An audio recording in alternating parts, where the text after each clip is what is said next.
Hey everybody, welcome back to Ninja Bunny Crafting. So today's a good one and a fun one for you because it's going to be, again, modular scatter terrain. What do I mean by modular scatter terrain? Obviously, you can use it anywhere. But let me show you what I'm talking about. I'm talking about dungeon walls. Just straight modular walls.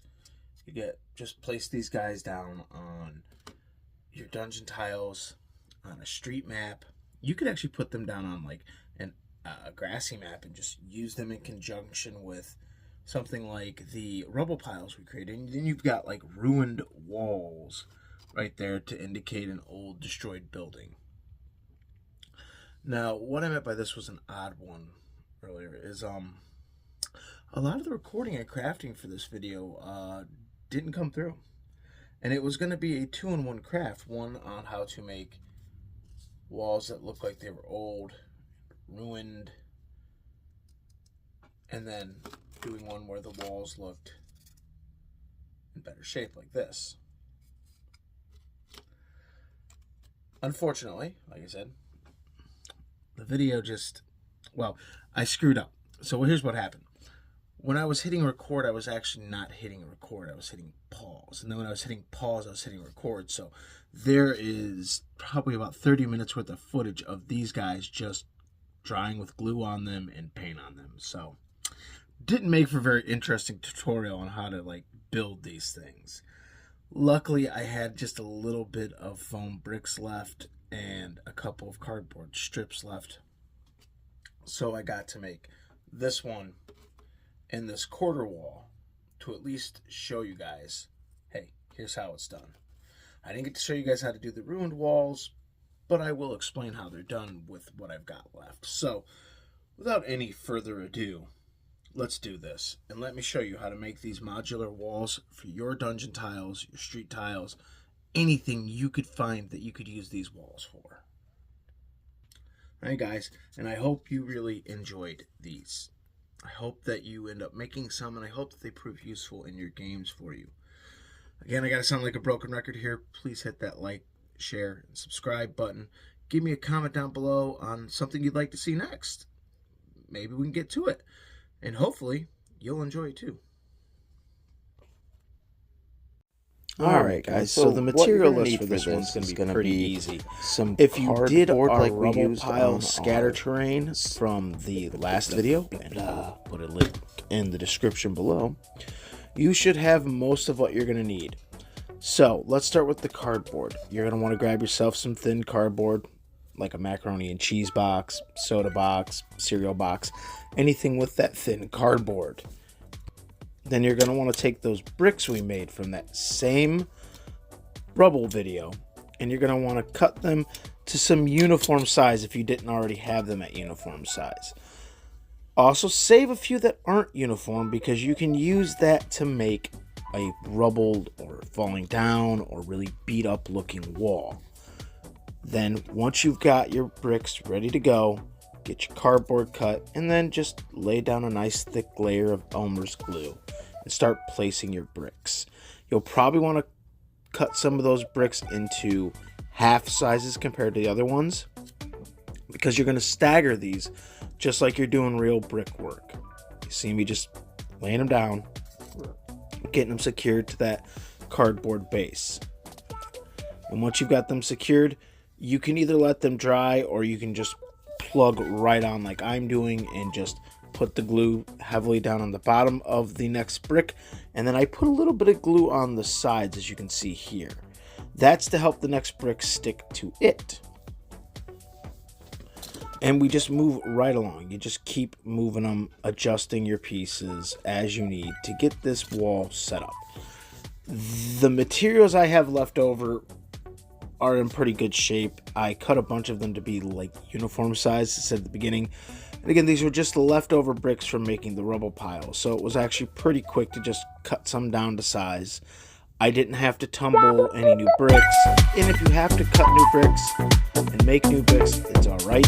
Just follow the instructions I showed you in the rubble video. Just cut them to size, throw them in a container with some rocks, shake, shake, shake to add the texture and to round off corners and stuff just so it has that more natural, realistic brick look. Again, my style is a little bit cartoony and comic bookish, so I will do a little few extra steps to assure that while it looks realistic, it also has that fantasy vibe going on with it. Now, you can build walls as high as you want, but personally, I find that 3 bricks high does the trick. 3 bricks high seems to give enough height that you can say that they're only that height, or if you're in a game, it gives the imagination the illusion that it stretches to a ceiling. And that's kind of nice, honestly, especially on dungeon tiles. You can just throw down a couple of these guys on a large tile, and all of a sudden you've got extra rooms you never intended there, or coverage, or, well, to be fair, it just really expands on it all. I actually like to attach one of my 3x3 tiles that I showed you how to make onto one of my larger tiles, and then use these guys to indicate that they're a separate room. And then, of course, that makes it a lot funner because you can hide a bad guy in there. And if you have enough of these guys, it also lets you put like black or yellow or red or whatever kind of construction paper over top of everything to hide the dungeon, so the players have that fog of war thing going on. As you can see, I'm putting down a thick layer of Elmer's glue on top of the bricks before I start to add on. And again, I'm trying my best here to keep a brick look going. You can see that middle part of the wall, I did the half bricks on either end so that I could keep staggering. One of my issues here when I'm building these guys is that I try to not let my ADHD push me to these walls have to be perfectly straight, perfectly plumb. I'm trying to remember that these walls have been sitting in a dungeon or in a courtyard or in a field, or they are the back alley walls that have been there for 50, 60, 100, 200, 300 years, whatever the storyline needs them to be. So I try to keep them straight, but not perfect. These aren't recently built walls, right? These walls have been sitting and settling for years. And once you've got one of these 3-inch by 1/2-inch ones done, and you don't have to make the strips a 1/2 inch either, you can make them a 1/4 inch, whatever works for you. You'll want to take another set of strips, do them 1 inch by 1/2 inch. We're going to make 1/3 walls here. You're going to want to take a few of the bricks, and you're definitely going to have to cut a couple in half for this. And we're just going to lay them down. It's just 2 bricks. This one, I think I did it in a way that one brick was sticking out a little bit further, so it gave me a nice stagger. But whatever you have to do to get that nice stagger. And I know some people are like, why does the stagger matter? It actually helps the stability of the wall as the glue dries. And, of course, natural brick walls are staggered, which adds to that illusion of, verisimilitude. In case you're wondering what verisimilitude means, verisimilitude is basically like your ability to duplicate reality within the game world without the fantasy of the game world breaking the immersion. That's kind of a jackass, dumbed down version of it, but that's my version of the definition. It's not the textbook version. So anyway, once you've got this 1/3 wall set up, and you've got a couple of these walls set up, just walk away. Let the glue dry. As always, just let it dry. Let it dry. Once it's dried, come on back like this. Okay? And you're going to have some hangover. You can cut this hangover off if you want, or you can do what I'm doing here. I'm going to take a small little bead of Elmer's glue along that exposed cardboard at the bottom here, as you can see.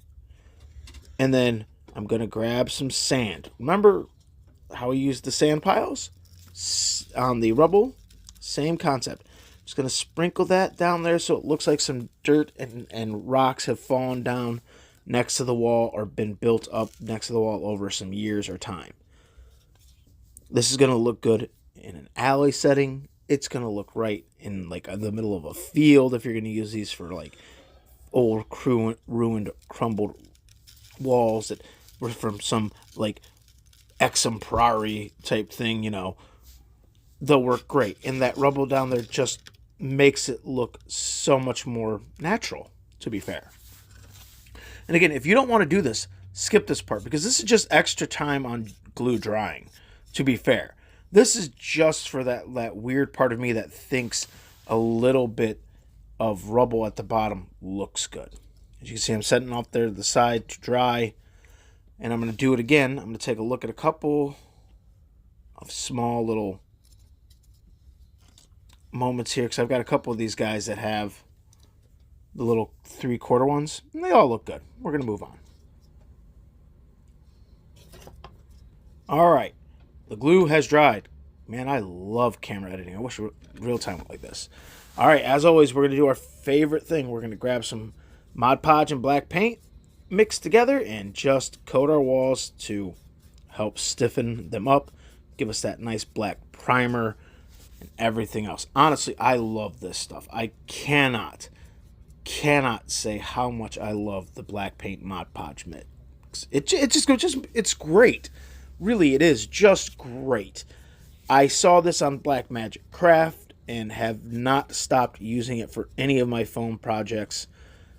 I can't remember the YouTube channel, but a guy actually put this to the test of regular Mod Podge versus black paint versus this combo, and this combo really was the best one. It really hardens up the foam a lot better than anything else, and it really helps it take damage. Also, when you seal the stuff using a little bit of water and PVA glue, you know, that combo to seal it up once you're all said and done, this, along with that, helps the foam feel more like a hardened rubber, something that you know can take a little bit of a beating.